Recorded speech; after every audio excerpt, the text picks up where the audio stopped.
Welcome back to Between Two Racks. This week's episode, we're going to discuss the squat. So, let's kick it.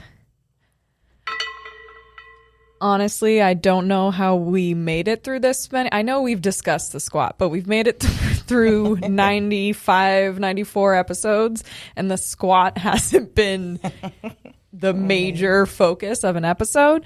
So when I was looking over everything and we were coming up with some ideas, I was like, squat would only make sense. As we know, we've put a lot of importance on the squat over the years, and I just kind of want to talk about the squat, why we think it's important, top tips to drive up the squat, high bar, low bar, a bunch of different variations, some of our resources that help with driving up the squat. So we're just going to kind of let the conversation flow. But to get us started, I just want to open up with Steph. Why is the squat so important? Because it's the primary exercise of every lower one session in our system. Not every time. You can't confuse the people that don't understand the system. No, but all joking aside, like to me, it's very simple. Like the squat is, well, first of all, it's one of the 7 primary human movement patterns. Yeah. Historically speaking, anyone who strength trained in their life at one point or another squatted. Yeah. It's a exercise that has a huge systemic load on the entire body. You know, it's heavy weight on your back. You're squatting down. You're coming back up. It's a lot of stress. It's a athletic movement in the sense that it requires a lot of coordination. It requires a lot of mobility at the ankle, the knee, the hip, the shoulder joint. It's a good test of strength, but if you're doing squat for high rep, it's also a good test of resiliency. It's just this primal, perfect, primal, brutal movement that's loadable, that you can actually see. It's one of these movements that you can progressive overload for the rest of your life. Yeah. Okay, so it's a good benchmark of data tracking. I don't know, in the online program design course, I introduced the squat because I always compare the squat and the deadlift, and I always say the deadlift is the king because it's this big movement. It's the movement where you can lift the most actual load. Every muscle is worked. But everybody needs a queen. But yeah, so I always compare it to the chessboard, and the squat is the queen to me in the sense that it's the most versatile piece. It's going to help with so many facets of strength development and performance. And this is why, coming back to my introductory statement, this is why the squat pattern is one of the only movement that reappears at least once a week in our microcycle structure, because it's such a primary motor pattern. Anything you want to add? Yeah, I think a big part of it is the dynamic flexibility that's required and established by training the squats, because no matter what the squatting variation you're talking about, we're going to have dynamic flexibility requirements at the ankle, the knee, and the hip.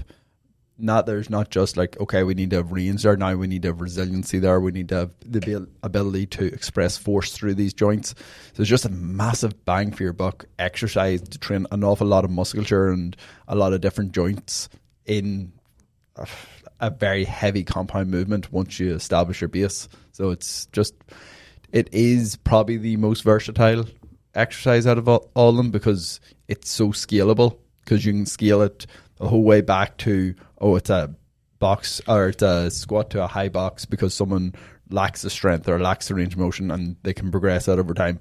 Right to the point is it's someone getting ready to perform snatches and are performing overhead squats to ingrain that pattern. It's so malleable to so many different circumstances. It's just it's a hard exercise not to use as part of your arsenal. It's also one of these movements that you could, if you could only do one movement, you could actually just squat and develop a solid physique. You'd be miserable, Oh yeah. but yes, you could. Well, it ties in. Sorry, go. Sorry. Well, the squat is just a primary like human movement, Yeah. right? Like when you're a kid, when you're a baby, all babies they play, they squat, so you really lose the ability to squat as you get older. Yeah, if you stop using it. If you stop using it. So like if you're a new parent, don't buy chairs for your kids. Let them play on the floor and let them like sit in a full squat. And then if they keep doing that, then they'll be able to keep it. If you don't stop squatting, you won't be able to.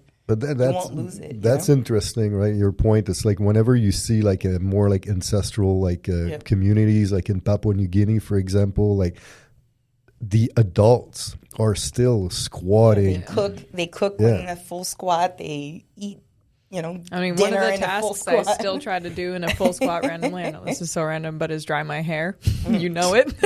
Like when I'm using my diffuser, I get in a full squat because I'm like, it's something I'll randomly do. I might as well still just fucking squat when I do it because it's the whole, what was the...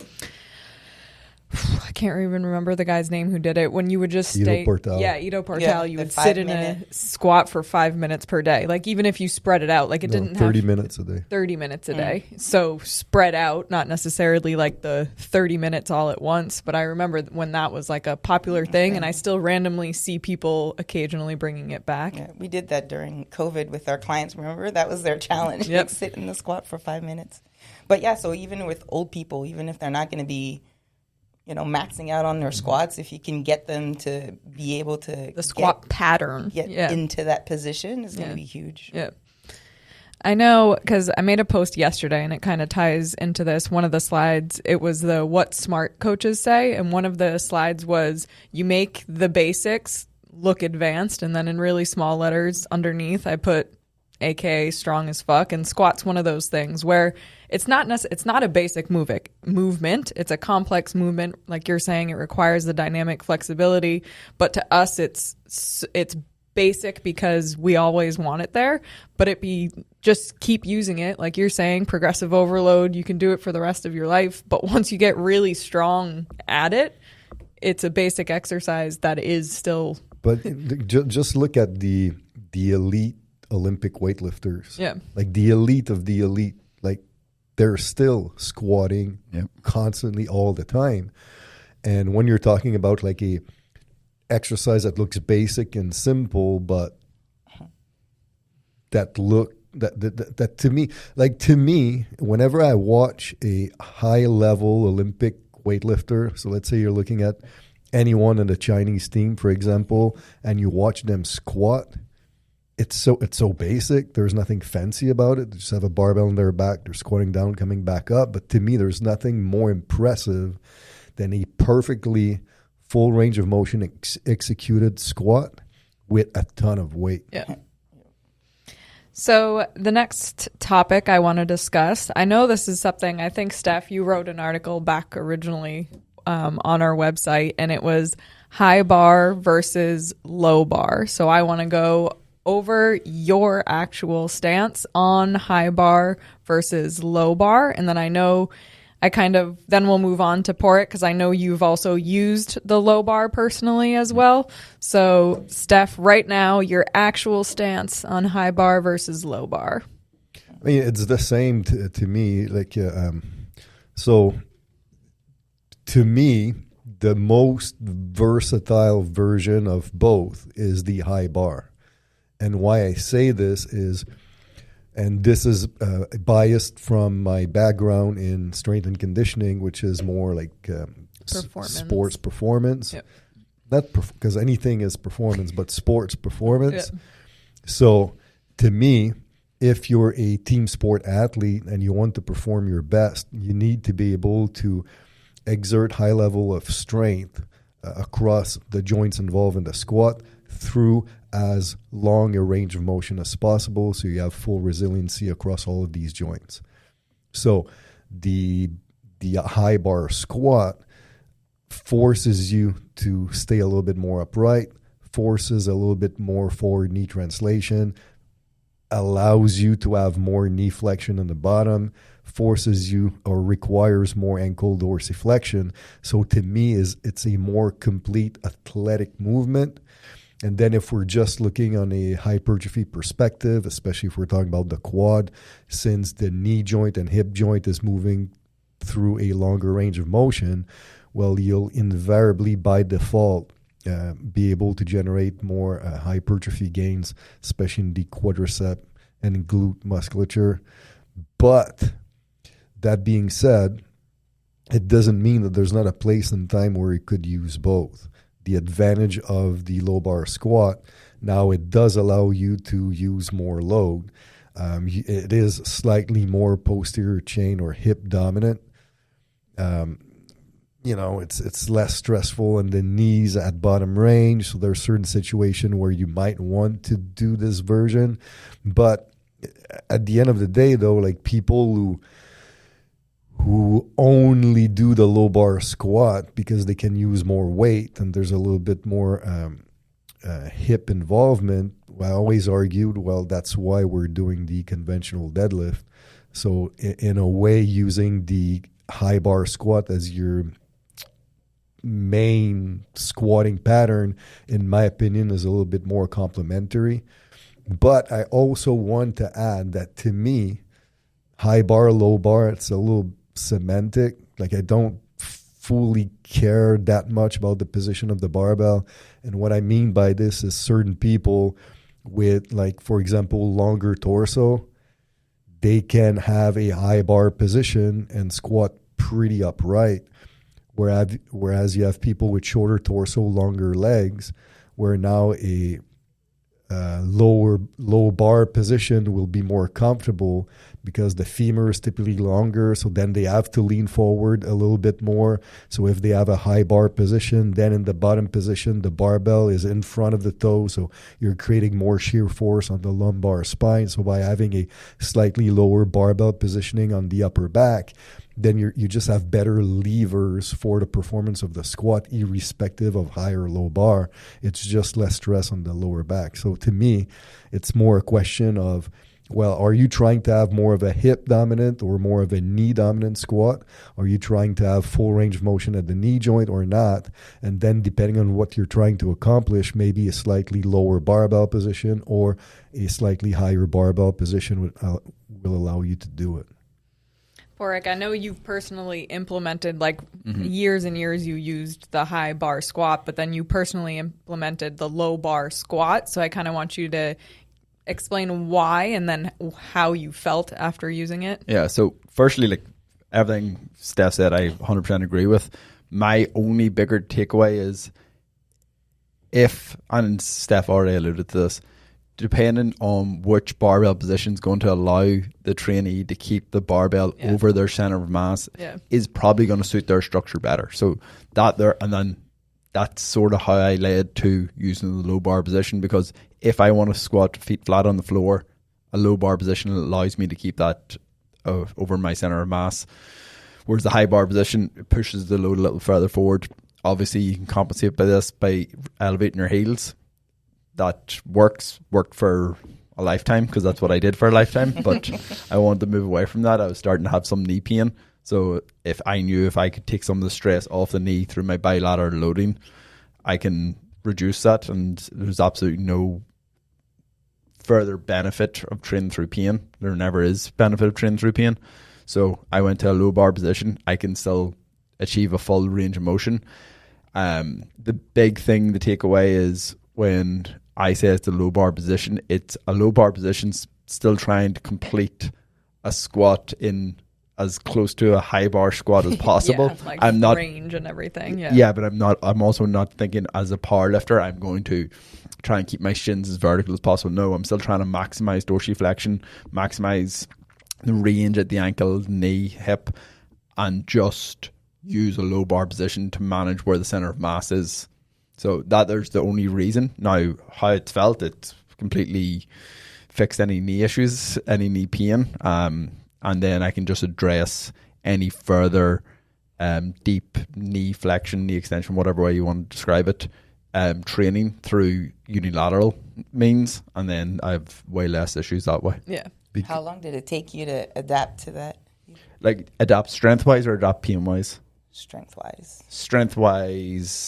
Decent. Like, I got decently strong pretty quickly, but I would still say like 6 months by the time I really, because I took it slow. Like it's like a groove thing. Like Yeah. you just have to Felt, change. yeah. Like I didn't try and rush it because what's the point? But I'd say 6 months. Yeah. But like I was still probably within a month of doing it, maybe 6 weeks of doing it, I was probably at 85-90% of where I would have been otherwise. So it comes back very quickly. It's just to get the actual peak levels is a little different. Because the thing that, because I want to add like a layer to this discussion, and it's like we have nothing against using a wedge. Okay, like it can be helpful, but in Pauric's case, for example, so he has a strong squat.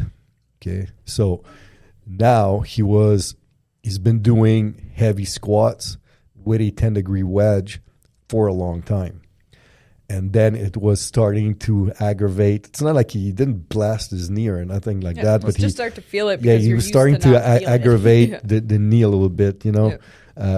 And what happened is ultimately my goal as a coach.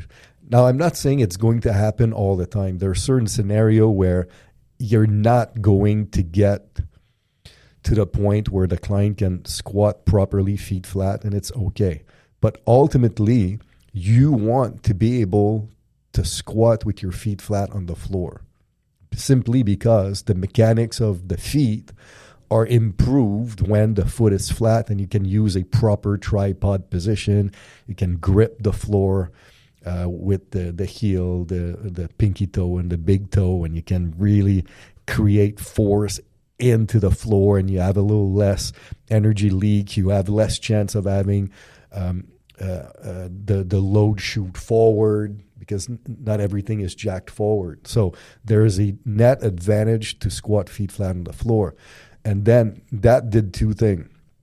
It required Pauric to change his bar position so that the point of overload of the barbell was not in front of the toe, so that there's not extreme shear force on the spine. And also, in order to have a proper grooving with a proper bar path, it also forced him to adopt a slightly wider stance, which is what was also part of the grooving for him, because he was not used to have a slightly wider stance. Yeah. Now, we're not saying he's doing a wide stance squat. He just had to go like an inch wider. I mean, you see it. He posted it on his Instagram. So now the adductors had to get used to it. The grooving had to get used to it, but he's still doing a full range squat. So he still has a lot of knee flexion in the bottom range. So it was just more a tweak in the technique for where he was at this point in time to fit his physiology. Because I always use this analogy: whatever you did to get to a 300-pound bench press will not be the same thing you need to do to get the 400-pound bench press. So it's the same thing for Pauric.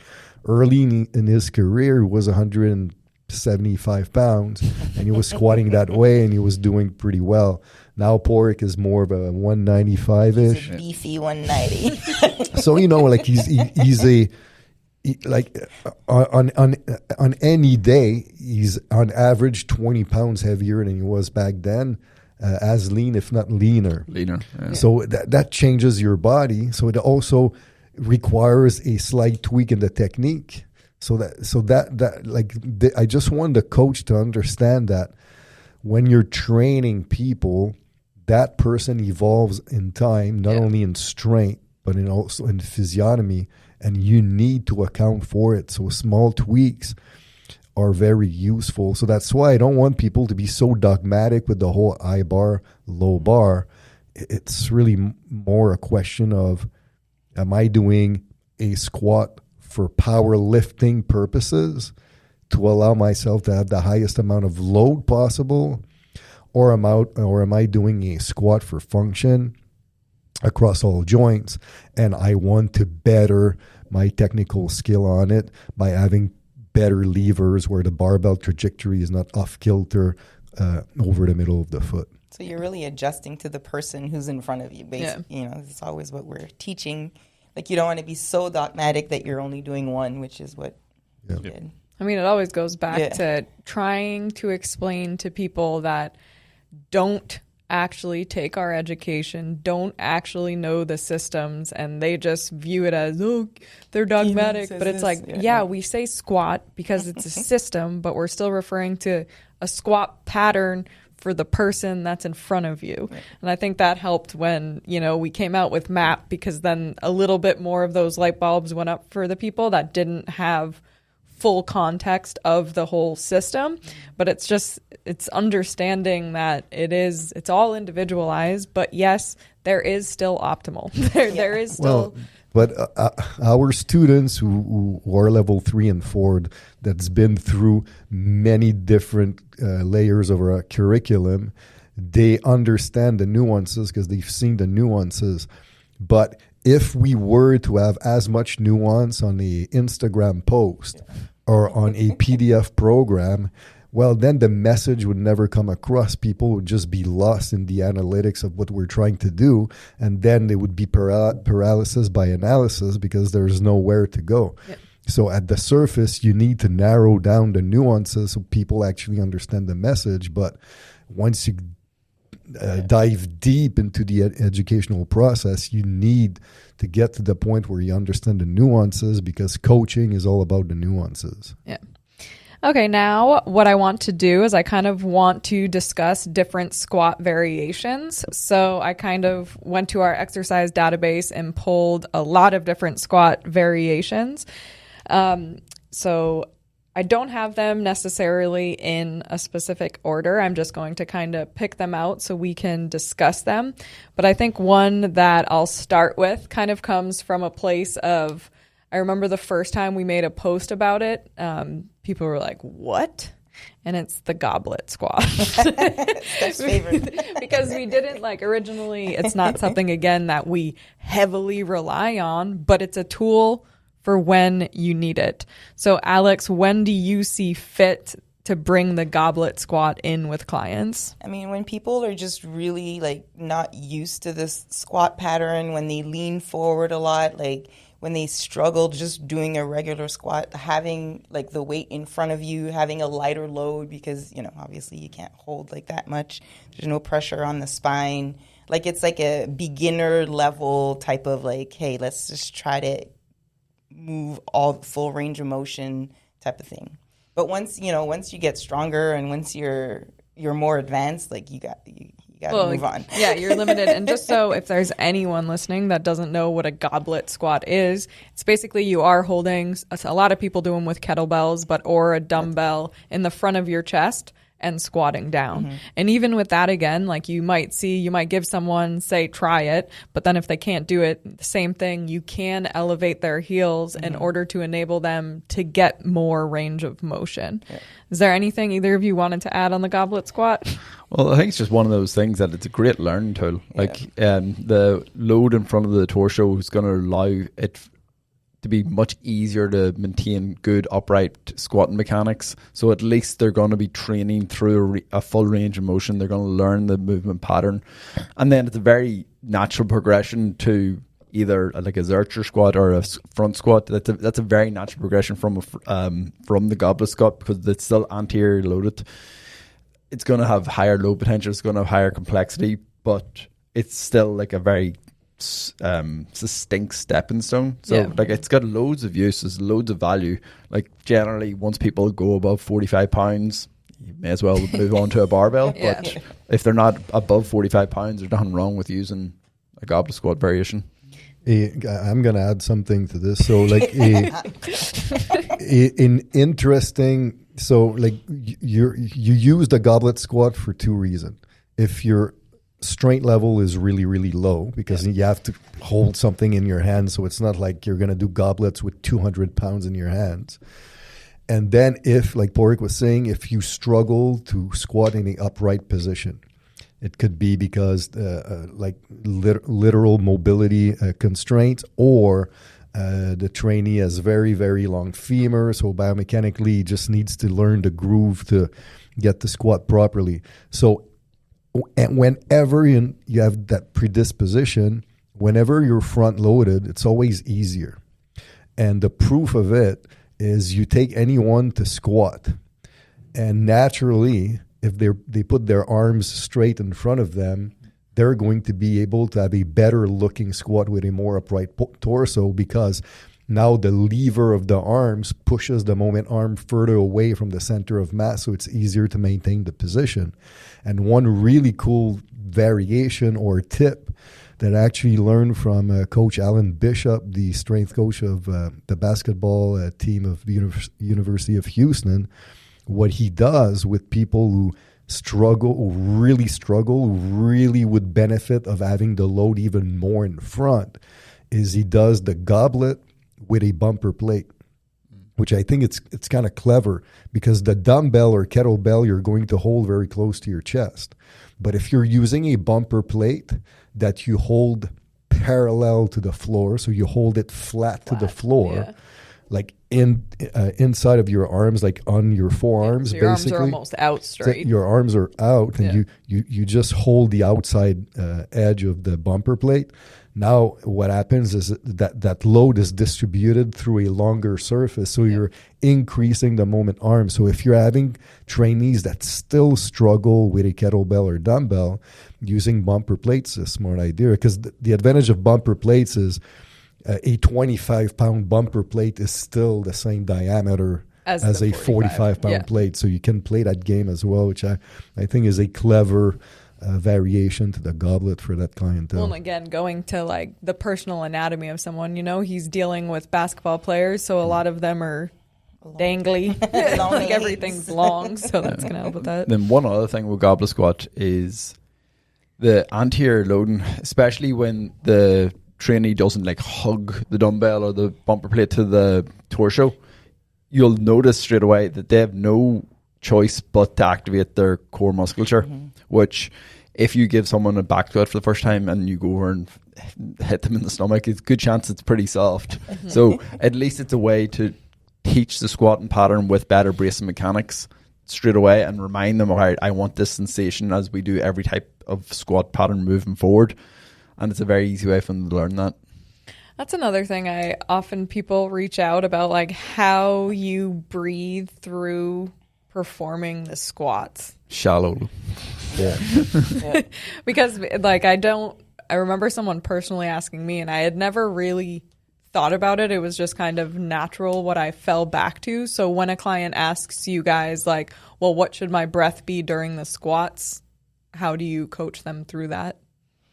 I think it depends who you're working with too, but like as a beginner, I just tell them to like take a breath before they start going down, and then and on the concentric, then they'll start to exhale. So it's like, or you can even teach them, if you're really trying to teach positioning, and have them inhale all the way. And I know this is not the same thing that we're going to do for heavy squats, but like a slow inhale on the way down and then an exhale on the way up.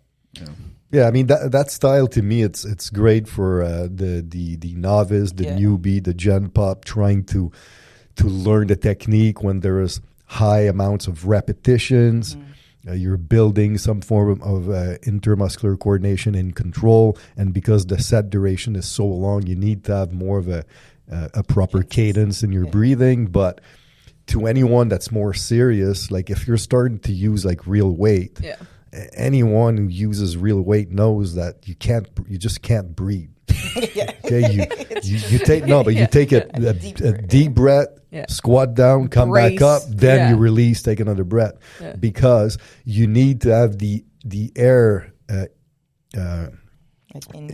in your diaphragm in order to fully stabilize the torso in space with a shit ton of load. So if you're breathing and you're basically doing yoga as your meditation as you're squatting, you're going to lose so much strength and stability, and you put yourself more at risk of injury. Like the way I explain it to like those stronger clients, especially for the lower rep sets, it gets a little funkier for the higher rep sets, and you have to have a little bit more leeway. But you have to survive. Is that you brace as hard as you can. You pull in as much air as possible before you start. You pull in like 80% before the bar, if not more, is even on your back. lift the bar, pull in the last, I would say, let's say 90% before the bar's in your back. Pull in the last 10 before you start. Do your rep, release 10, bring in 10, like 10%. Yeah. You're never fully relaxing at any stage. Just real shallow. You go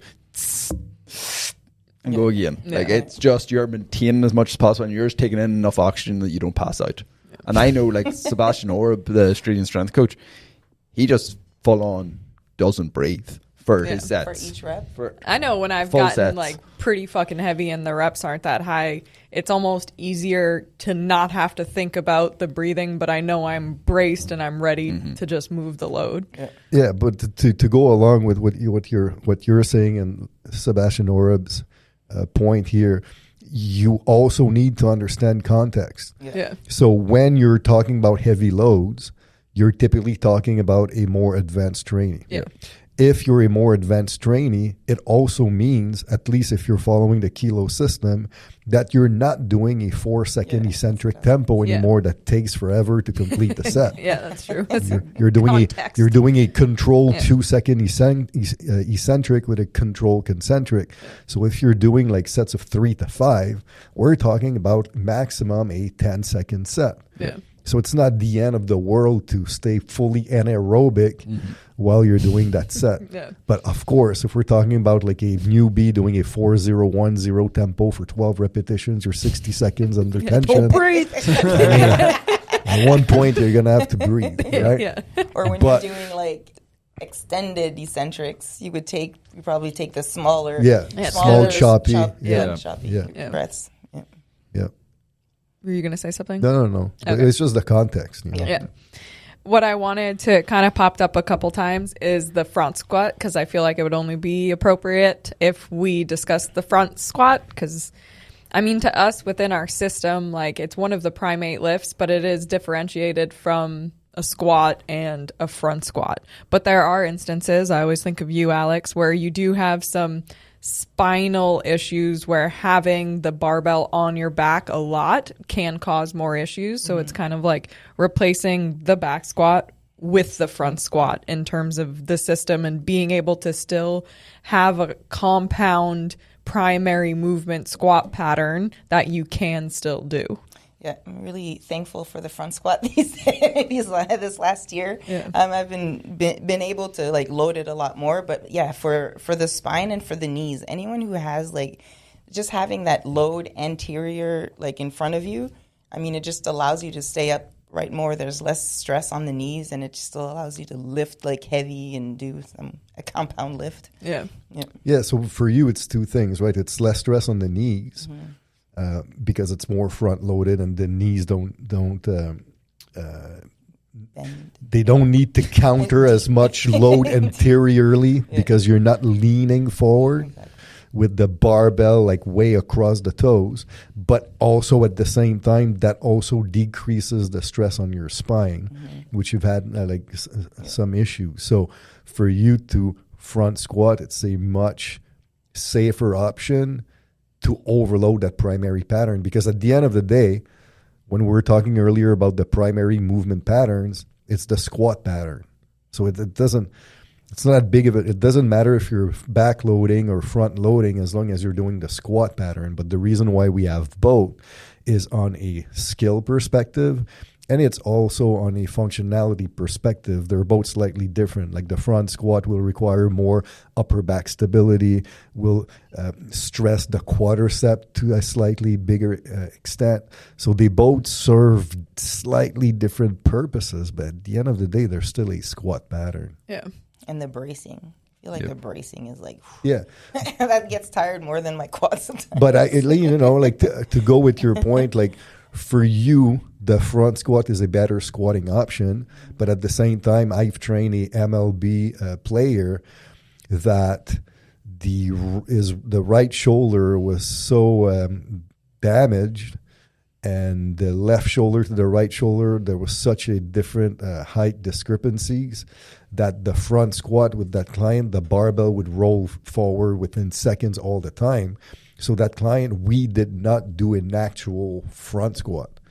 So back squat was more of the main lift, and then the front squat version was more of a Zercher, which you could control better, because of that. So it's also important, again, to find a squat variation that fits the client in front of you. Yeah. Before we continue on to another variation, I do want to ask everyone that listens to subscribe. Sometimes I just message it at the end of the episode, but right now I'm dropping it in the middle because we have way more listeners. So just people listening and not subscribing. So like and drop us a subscribe below. Moving on to the next squat variations. So these kind of fall into, I kind of view them as B series squats in my head just because I'm so used to our systems. And a lot of people always ask, and we've been over this a lot, the difference between a quad and a cyclist squat. So quad squat and cyclist squat are both performed with a 30-degree heel elevation. The only difference is the quad squat is done in your normal squat stance. A cyclist squat is done with your toes pointing straight forward with your feet 4 to 6 inches apart. That's it. Like, it is the same thing. It's just the width of your stance and the orientation of your feet. Quad squat's obviously going to be slightly more loadable because of that, because you're going to have a little bit more adductor kicking in and so on. But the both like really, really upright squat, very demanding on the quads. Yeah. But great for, especially for those novice clients that still are trying to get better at the squatting pattern, because it's a full range of motion exercise. It's still going to develop a lot of hypertrophy because it's going to obviously allow you to get massive amounts of knee flexion, because at 30 degrees there's absolutely no reason why you won't be able to get your ass the whole way down to your ankles. You hope. Yeah. And then it's going to allow such an upright torso. It's not going to beat up the lower back as much as some of the other squat variations. So yeah, that's the only difference. It's just like these extreme variations that are so quad dominant, you just have to be careful, as they're not necessarily like variations you want to use with loads upwards of 90%. That was going to be my next. Because it's just so much stress on the knee joint. Yeah. I mean, it's not like, some people could do it, but it's not something I would recommend, or at least you need like years and years and years of progressive overload to get to that point. But just so we're clear, both the quad squat and the cyclist squat are quad dominant movement. The only reason why the cyclist squat is called a cyclist squat instead of a quad squat is because they wanted to be specific to cycling, and cycling, the feet are straight and the feet are 4 to 6 inches apart on pedals. So in order to be more specific with that clientele, they coined the exercise a cyclist squat. But you can use it for regular training simply because you have a slightly more vastus medialis recruitment. There's a little bit more bias as opposed to quad squat, but they're both very, very quad dominant. Yeah, because you already kind of covered it, but my next thing was like, I've never really seen you guys use these with low reps. Like, we are talking about driving them for higher reps because of those things you just mentioned, the avoiding heavy loading to avoid like too much demand on the knee, quads. Yeah, but it's not, it's also the nature of the movement leads to higher reps. Like, the reason why we're doing this is to build resiliency at the joint, teach the trainee how it feels to stay more upright, how it feels at the knee to be in full flexion in the bottom position. So because it's more of a learning tool / hypertrophy / connective tissue resiliency type of movement, it leads more to higher rep, like at least 6 and over, than it does with the 1 to 5 rep range. Yeah. The only caveat to that would be if you're using like extended eccentrics. That would be the thing, just because you're slowing down the eccentric enough that it's going to compensate for the load that's going to be more into that 6+ rep range load window anyway, so it's not a big deal. Speaking of demand on the quads in very upright position, and one that we always see so poorly performed is the hack squat. So this one, again, see it as a B series. I know this sounds funny, but I really love it because it is such a challenge, and it's fun to progressively overload this one, because a lot of people, well, two things. They either overload it right off their bat and then their form goes to complete ass, or they just never add any weight and stay using like an empty barbell or the training bar and then just Don't really- treat it like something like it's fun. It's one of those funny exercises. And I know in the courses, a lot of you have been here where we use them in the programming because it's a great exercise where you don't necessarily need the rack to do it. So if you're training in groups and you still want to train a squatting pattern, you can set them up. You have the heel elevation because it's 40 degrees. So 40-degree heel elevation for the hack squat. And when we always coach it, we always say you have to imagine keeping your back sliding up and down the wall, and you're holding the barbell straight down below you. And you'll always see people, because as soon as, and that's staying upright on the eccentric and the concentric, because a lot of people get to the bottom and then in order to get out of the bottom, lean forward and then cheat themselves up. But it's like really imagining the whole time you're not coming off the wall from behind you. And sometimes it just looks like a squat, like a regular squat. They're leaning forward and stuff, Yeah. so really upright. Well, that's somewhat the problem because the hack squat originally was somewhat done as a normal squat with just the barbell behind. Yeah. So, like, if they want to argue that side of things, cool, that's fine. It's not what we're doing with the hack squat. That's exactly the point that I was going to bring up, because when you say like people don't do it properly, well, they don't do it properly according to our standard of the barbell hack that's what I'm squat. always talking about. because like George Hackenschmidt, like 100 years ago when he first started doing it, he was a German wrestler. Like, he did that as a means of being able to stress the quads at a time where not every day you had a squat rack or so it was at a means to squat without needing to power clean the barbell on your back. So if you look at old images of Hackenschmidt, I remember I made a post with him and he's leaning forward. Yeah. But are his feet flat? Yeah, his feet are flat. He's leaning forward, whatever. But it's just that over the years, now with equipment being more available, it evolved to, okay, well, let's use Hackenschmidt variation, kind of like the same way we would do on a hack squat machine, where the hack squat, you're biasing the quads purely. So how can we mimic, if you want, the actions or the activity of the hack squat machine with a variation of Hackenschmidt's hack squat? And it kind of evolved to that extremely highly elevated, very, very perpendicular to the floor torso. So what's really cool with that is you have extreme quad stimuli without the need for extreme amounts of weight. Like, honestly, like if you have anyone using more than 100 pounds on the barbell hack squat, you're really, really, really, really strong. And again, you're doing this for higher reps.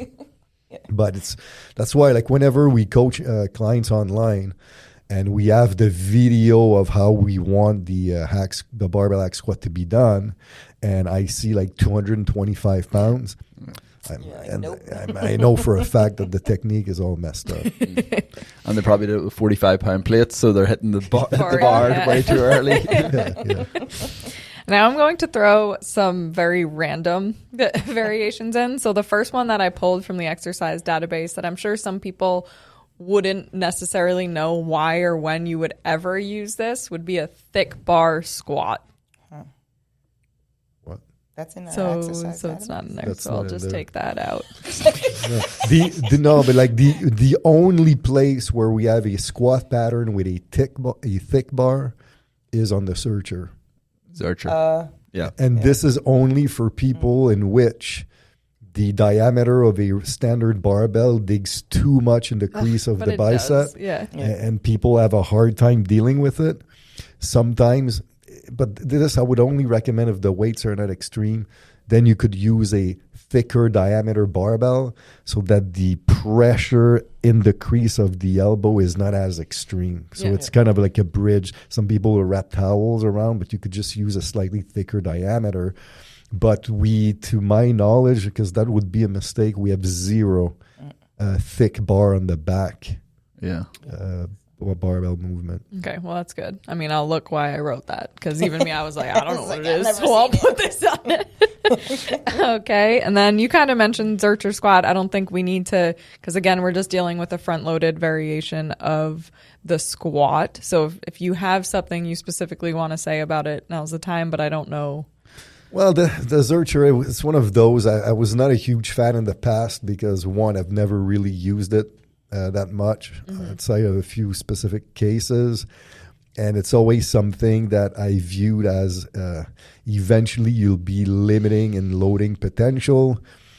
But the more you deal with people with mobility constraints, the more I find value in it, because you're going to have people that do well with a goblet, but then they get limited in the load they can use on the goblet, but they're yet not ready to do a front squat because they can't do a proper front rack position, or they have very poor external rotation of the shoulder. So to go to any attempt, even with wrist strap, to go in a front rack position creates too much stress on the shoulder joint. Well, in that case, the Zercher might be a good way to stay front loaded, but to overload more. And also the Zercher, because now you can overload more with the weight in front of you, it also will have a much more pronounced stimulus on the mid-back. Yeah.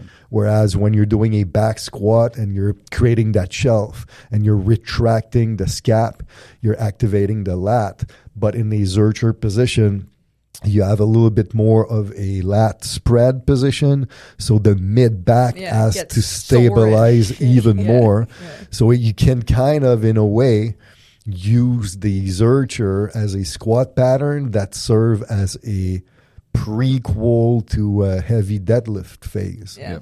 So it's kind of interesting in that sense. Yeah, and it allows for higher reps, because like obviously the front squat blasts the upper back, mid back as well, but the Zercher is a little bit more favorable for higher reps compared to a front squat, so it allows for that there in those situations. Is there something? Oh, sorry. I was going to say a good little tip is buying the pipe insulator. Yeah, oh, that was like when I was doing a lot of those. Steph thought of that idea. Affordable way to throw it on it. Man. I get the ads now that they made, like the Zercher pad. Oh, they do sell them on Instagram, but that's like an just affordable way. But see, it's interesting because like when we reintroduced the squat pattern, that's straight up the progression you did. You know, you spend time with the goblet, then we moved on to the Zercher, and then now you've been doing front squat and you're doing really good on it, and it feels good, but we progressed it. Yeah. Slow progression, but I got there. Moving on, I'm going to bring up two again. So I want, because you guys will all know why we need to discuss these. So the safety bar squat and the cambered bar squat. So again, we're changing the implement we're using. So what does this do to the load? So, well, the first thing is the safety bar. The best aspect of it is if someone can't get into a normal squatting position because of their shoulder mobility. Like this, the front load or the front handles of a safety bar, that is the best part, but it'll also have the load slightly more to the center of your body, so it'll allow for a slightly more upright squatting posture. And the same with the camber bar, it'll bring the load slightly more to the center, but with the camber bar is going to have the load lower, so it's going to be slightly easier to manage your center of mass. This word's a little bit convoluted because it's easier to manage your center of mass, but if you're holding the cambered bar on the top, and so the load can move, all of a sudden it's harder to manage it because the load can oscillate. If you're holding it to the side, it's easier to manage because the load is now somewhat fixed, but the total load is lower and closer to the pivot point that's creating the squat. So they're both really useful. The safety bar is going to have slightly bigger impact on the upper back, mid back, so it's going to try and fold you forward from the upper back or mid back. The cambered bar, you're going to feel it more trying to bend you forward from the hips. So if someone is very poor at using their glutes at the bottom of the squat, so every time they go to squat you see them bend forward and near have to leg press it out, cambered bar is going to be better. Whereas if you see someone with the squat and they're coming up and their torso starts to collapse in on itself, or it looks like their bracing's not good enough or the upper back tightness isn't good enough, the safety bar is going to have a bigger influence on that. Yeah, I know that me personally, on a feel, grooving, comfort perspective, the cambered is my favorite. The cambered holding on the side, I just love it. It's one of those that I feel sturdy, comfortable. So there's, you can also look at that, like how does the trainee feel doing a different variation. So the next variations I want to bring up, and I'm blanking because I know you guys called me out once because I had squat 2 box. And then, not box squat. Yeah. So there's squat 2 box and then box squat. So differentiate those two. So squat 2 box is where you're using a box or an object to set a predetermined height that you're going to be squatting to. A box squat is when you're coming down, you're going onto the box, you're somewhat relaxing. It's not a chill relax, but you're sitting, you're releasing some tension so that when you regather tension, that it's more of a concentric dominant action. It's gonna it's used a lot to try and reduce or allow for higher squatting volume because it's going to lead to a little less muscle damage, because since you're not fully braking and changing the direction of the body through space, the box is breaking their momentum, it won't there won't be as much muscle damage. But that's the main difference is, one, you're using the box to it's like a pin touch. It's yeah, like basically touch. Yeah. You're using it to set a predetermined height of where you want that trainee to go to. The other one you're using to have a dissipation of some of the elastic energy, so it's a stronger concentric action, and to mitigate some of the muscle damage side of the change of direction of the squatting pattern. And one of the reasons why the box squat variation is used a lot with powerlifters, especially like the West Side powerlifters, is that because you're sitting on it, then it forces you to increase or improve your neural drive potential into the hip musculature in that concentric action, because the powerlifting style squat is so much more hip dominant that if you're sitting, taking a slight break, and then overcoming inertia from that position, you have no choice but to make the pattern a little bit more hip dominant to come back up, because you're in that more seated position. Yeah. And then even more so on that, like especially if we're talking about the West side of things, they're obviously a very heavily geared powerlifting federation, so the squat suit is going to help with that reversal strength, is what they would call it.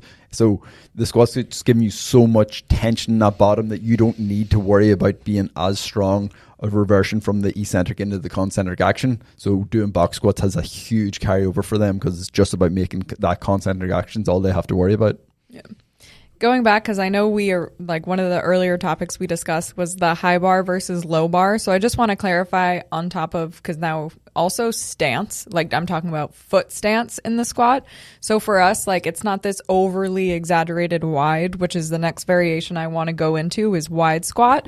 But it does look slightly different for everyone, because it goes back to the anatomy of the person and what enables them to get, like, good form, comfortable positioning, good positioning, so that bar stays in the middle type of thing. So is there any, like, what would you say for foot stance and normal foot position for the traditional squat? Well, I'll go and then you can go. But my basic traditional, what I always go to when I have zero information, is a shoulder width stance with feet slightly turn out.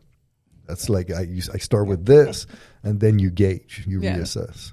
Yeah, no, it's 100% that. But the problem with it is everyone's hip anatomy is going to be slightly different. So depending on the depth of the hip sockets, the direction, all that there sort of thing, everyone will need a slightly different width. And then foot angle, so that the angle of the foot's going to obviously change depending on which direction the hip sockets are making the femurs go, basically, because you want the femur to be in the position that is going to cause the least stress on the hip joint, and then the foot just has to match that. So it's the femur position is going to dictate the foot angle, and then the stance is going to be dictated by the mobility and the femur position as well. But exactly, because at the end of the day, you want the foot to be aligned with the femur, Because if the femur is going 45 degrees out, but you put your foot parallel, well, then guess what's going to happen to the knee? A lot of stress on the lateral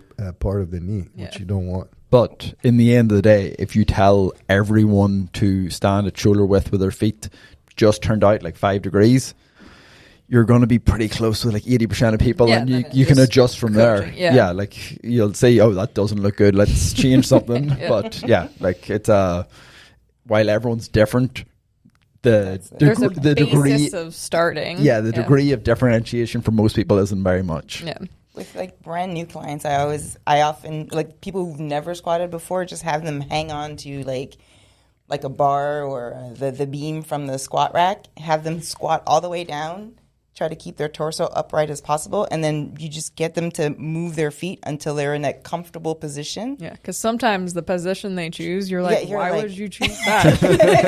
Doesn't actually make sense. That's like a good one. That's a good tip. Like I use that trick a lot as well. I think it works really well.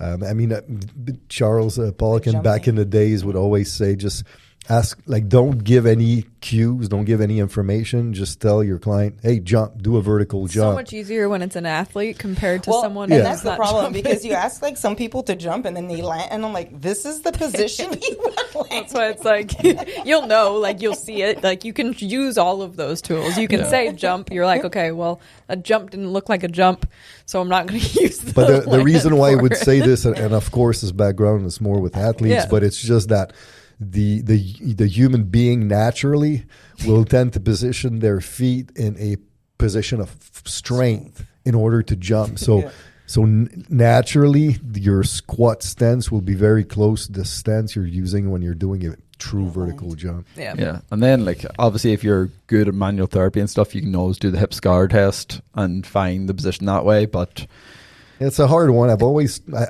personally, I suck with anything manual. Like I have zero feel of anything. Yeah. But every time I tried to apply that, I personally struggle to get a feel. Well, my problem is every time I try to apply it, I generally end up with a shoulder width feet slightly turned out stance. So I'm like, all right, I'm just going to go to that. And I'll wasting time. I'll adjust from there. Yeah. I just find like Alex's cue of using the beam of a power rack and have them squat and then feel the bottom. To me, it's one of the most straightforward, unbiased way to. As a coach, you should be able to properly identify good movement patterns. So it's a way to just use your coach's eye to be like, okay, this makes sense. This looks like they can try to apply some force and use this position. So for the final variation, I know I mentioned it, but why would you use wide stance squat? And I know a lot of students ask this in class when it's in the programs. And then what is wide stance to us? Me personally, like I have a client online that her physiognomy like naturally leads to a wider than normal stance, but her wide stance is basically her standard stance. But it would be classified as a wide stance in my book. So for me, wide stance, it's a few inches wider than shoulders. It's not like sumo style on a squat pattern. But for me, I use this more in a situation where I'm trying to get more medial, like more adductors involved, either for a pure body composition, like physique standpoint, or I'm dealing with an athlete where we're trying to strengthen the adductors for the purpose of their sport. Yeah, that's sort of it. Yeah, it's mostly to target the adductors. And I feel like it's also getting to that position where you're slightly outside, and it is going to limit your depth to some capacity. Like at least when I've done them and I've had them, I'm like, okay, well, I can't go any farther. So it's a wide stance squat. So that's why to us it's more of a tool to target the adductors, because that lack of depth you get from it, then it takes away from the knee flexion component that we're trying to strengthen with the squat pattern. And it takes away a lot of dorsiflexion. That's the other thing too. Like if you're trying to do a longer range of motion back squat with feet flat on the floor and the trainee lacks ankle mobility, well, you might play around with getting a little bit wider to allow for better positioning and slightly more depth. It's just you have to be careful to get to the point where now it's becoming so wide, like the sumo style, that now there's zero knee flexion potential available. Yeah. So you're not really training the squat pattern at that point. Yeah, kind of, not really. Yeah. To wrap up this episode, because we have hit the hour mark, so I didn't get to necessarily one of the specific topics of top tips to drive up squat numbers, but I know on trainkilo.com we have the optimizing squat macro cycle resource, and this kind of specifically goes into that, but how it's broken up is by sticking points. So whether you see the bottom and midpoint sticking points, and then we go into the technical breakdown components where you'll see most people either have an upper back technical breakdown in terms of weakness. They're somewhat lumped together. Yeah. So there's 3 different areas. So one for the bottom range, if the sticking points in the bottom range, which generally you're going to say is the first 4 to 6 inches of movement of once they start reversing in their direction. Mid range, when the knee joint is about 90 degrees, and then finally the last one is either upper back or abdominal weakness, because generally that goes hand in hand, or it's going to be a very similar solution to both.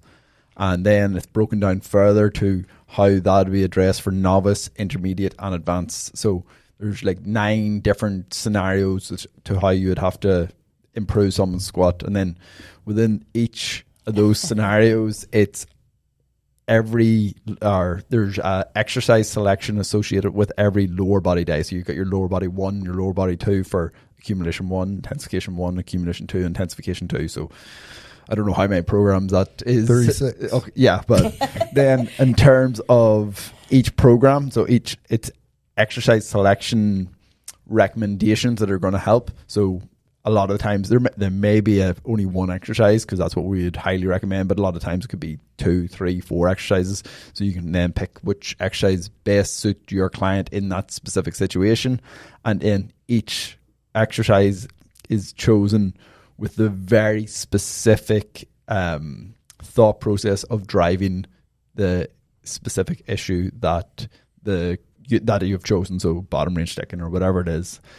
And it's basically like a comprehensive blueprint to heavily guide your programming and exercise selection when you see issues. And we have these for all of the primary exercises, with not the chin up, because that's handled differently, but all of the primary. So the squat one, you're looking to focus on optimizing the squat in that one. And it follows the same structures that are taught in optimizing strength ratios. Yeah. So it's very, very, very much like optimizing strength ratios, but like a dissection of even further of how you can go on about addressing the program design specifically for very specific weak points. And it includes specialty techniques that are very specific to each sticking point or area of technical breakdown. It's very comprehensive. It's a beast. So it's comprehensive, and for those of you coaches who love variation, so basically what Pauric was saying, if we account for the novice, intermediate, and advanced, it's 108 different session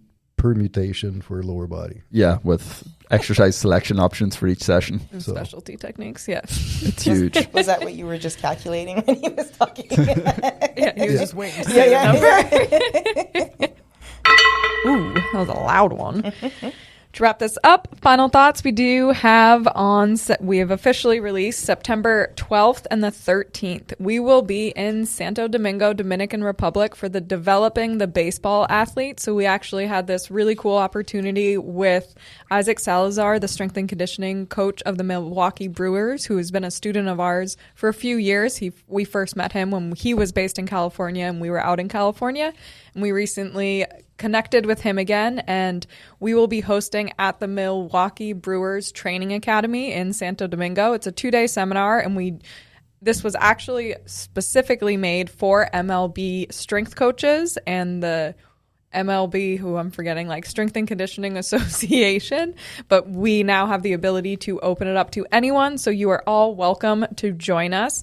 Early bird pricing is now through March, and it's only $6.99 for the 2 days. That includes coffee and lunch for the 2 days that will be there, and then pricing will increase up until we basically sell out the event.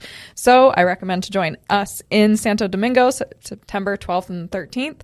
And we also just released our new 12-week body recomposition glutes and delts bias program. So a lot of you who are on our email list already grabbed that. We've been getting awesome feedback, which is really cool.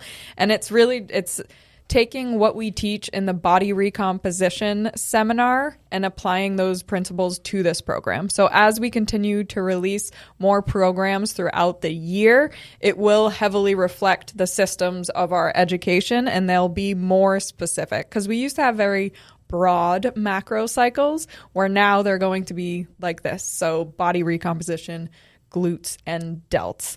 So I'm not telling you what the next program is, but we're kind of be releasing one per quarter. But right now that program is on special for 12 weeks. It's a 12-week program, and it's only $49. So again, trainkilo.com. Like, subscribe, and be sure to drop all of your questions for our next rapid fire episode. This is episode 95. So we are also coming up on episode 100. So it will be fun to do a rapid fire. If all of you 2,000 people that listen every week send questions and topics, we would appreciate you, but we always appreciate you. Thanks for tuning in. Train smart, train hard, train kilo. See you next week.